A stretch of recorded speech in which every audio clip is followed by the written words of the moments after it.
देबू तो देबू का की दुई अजूरी चौरा हो, चूल्हा ना जरल बा हमार हो। दे दी ना हमार कुटाई ते ले लेम। देबे के दे देती हम दुई अजूरी चाउर रे, ओ खपतो ही से बाउर रे।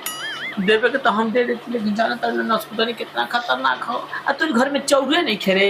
ना जी धान तो छैत पड़ल बा, लेकिन लइका मशीन वाला के फोन नहीं कस करत। तो कोनो जरूरी बा कि मशीन आई तब कुटाई तब हुरबल हो? तोर तो खड़िया रहो में कूट के अपन खिया पिया दे रहते बना के। मार ओखरी में धान कूटा ताटे, पूरा गांव भर के लोग कूट कूट खराब तो कर देले बा। खिलड़िया ते नहीं कुछ बांटे वाला चीज हरे, अपना खातिर लिया वाला आदमी तो आपन व्यवस्था करे के चाहिए ना। और तोर मुसरा ठीक नहीं छे, अगर वो होई त हमरो खड़िया ले जा काम चला ले। मार मुसरा कहत नहीं, मुसरा तो दूसरा का नाम का काम चलावत नहीं। मार छिनरी ते नहीं, जब सब ते दूसरे के मांग के चलावत त तोर अपन का बाटे। आ सुन रे, हम जानते नहीं हमरो घरे चाउर होई नहीं, इतना तावे वाला बनावे कोसर होई तो मान इमरजेंसी में कहां से ले आवे जाई? जो ना संपत्ति की हम मांग ले। नहीं खे नहीं मांग ले जाके। मांगती हूँ चाउर का कि ना ना ना ना करती हो, देना है तो दे दो का कि क्यों बहाना करती हो, दे दो ना। तो हर कहल बा बेकार, हमके करना लाचार, नाही मिली ए बचिया तो के पैसा उधार। तो हर कहल बा बेकार कहत नहीं ना नाही बरे, अगर हम देइयो देब ना तो जान जे हमरे को झोटवा छोड़ी ना। काहे तू सासू आमा बोलेलू झूठ हो, मन करे एही बेरा दिही तह के कूट हो। कितना तो के सासत देनी हो, सब चलती तहार बाटे, सब है कइल धइल तहार बाटे।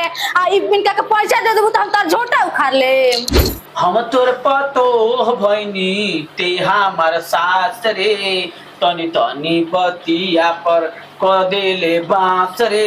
घर में से भाग के आलिया अपना के नीमन बने खाती, आके मक्खन पालिश कर देलू कि हम रोकबे ना करनी बोलबे ना करनी। ऐसा लगा तो सती सावित्री बारू। सासू पालिश लगावला में तू आगर हो, तोहर भरल जाता पाप वाला गागर हो। और बु जल्दी है तू कफन वाला चादर हो। हमरा के कहतरू के हम पालिश लगावत नहीं, पालिश तो तू लगावतरू। जहिया तार पाप के घाड़ा फूटी तहिया तार अर्ची उठी।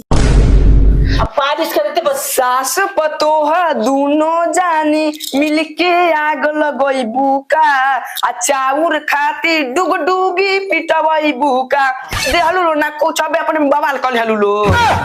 बन के भीख मांगे आइलू मांगे खातिर चाउर हो, सास पतोह के बनाई देलू बाउर हो। बड़ा निमन बाड़ू, आके लगा बजा देलू निमन बनताड़ू। नाय कनिवा हमारे सन विचार नहीं हाय कहेलू कि ऐसा हम नहीं के विचार रे, कूट देब ये थिया में तोरी अचार रे। सब कुछ लगा बजा के नीमन हो गइलू।